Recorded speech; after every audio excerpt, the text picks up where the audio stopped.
आज की खबर कोई साधारण खबर नहीं है, बल्कि यह उस भारत की दहाड़ है जिसने यह ठान लिया है कि अब वह किसी भी विदेशी ताकत के सामने झुकेगा नहीं।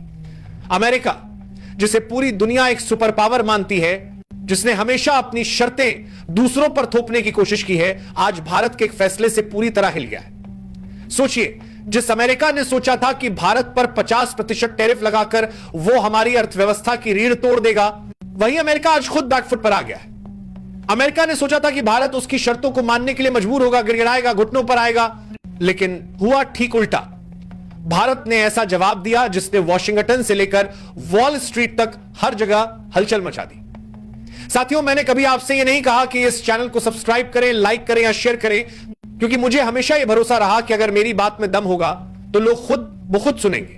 लेकिन आज पहली बार मैं आपसे एक अपील कर रहा हूं, अगर आप मुझे एक सच्चा पत्रकार मानते हैं, अगर आपको लगता है कि लोकतंत्र में पत्रकारिता की कोई भूमिका अब भी बाकी है, तो इस चैनल को अभी सब्सक्राइब कर लीजिए और वीडियो को अंत तक जरूर देखिए। भारत ने सीधे अमेरिका की सबसे बड़ी कंपनियों पर प्रहार किया है। जी हां, भारत ने पेप्सी और कोका कोला जैसी दिग्गज विदेशी कंपनियों को साफ साफ कह दिया है कि अब उनके लिए भारत की धरती पर कोई जगह नहीं बची। इनके तमाम प्रोडक्ट्स, चाहे वो पेप्सी हो, 7 अप हो, मिरिंडा हो, स्प्राइट हो या फैंटा, अब भारत में बिकेंगे ही नहीं। यह प्रतिबंध सिर्फ एक कारोबारी कदम नहीं है, बल्कि यह भारत की उस सोच का प्रतीक है जो कहती है अब विदेशी बोतलों का जहर हमारे देश में नहीं बिकेगा। अब समय है स्वदेशी अपनाने का, आत्मनिर्भर भारत बनाने का। दोस्तों, आप शायद ये जानकर चौंक जाएंगे कि अब तक हम जो भी कोल्ड ड्रिंक 20, 30 या 40 रुपए में खरीदते थे, उसका 70% मुनाफा सीधा अमेरिका के खाते में चला जाता था। यानी हम अपनी मेहनत की कमाई से अमेरिका को ताकतवर बनाते रहे और वही अमेरिका हमें टैरिफ और पाबंदियों से दबाने की कोशिश करता रहा। लेकिन भारत ने अब यह खेल पलट दिया है। भारत ने साफ ताकी सुर काल के पास 20 दमपन में ही, इसके पास दमपन में ही है, कर दिया है कि हमारे ही पैसों से हमें दबाया नहीं जा सकता। अब विदेशी ब्रांड्स को बाहर का रास्ता दिखाया जाएगा और स्वदेशी ब्रांड्स को आगे बढ़ाया जाएगा।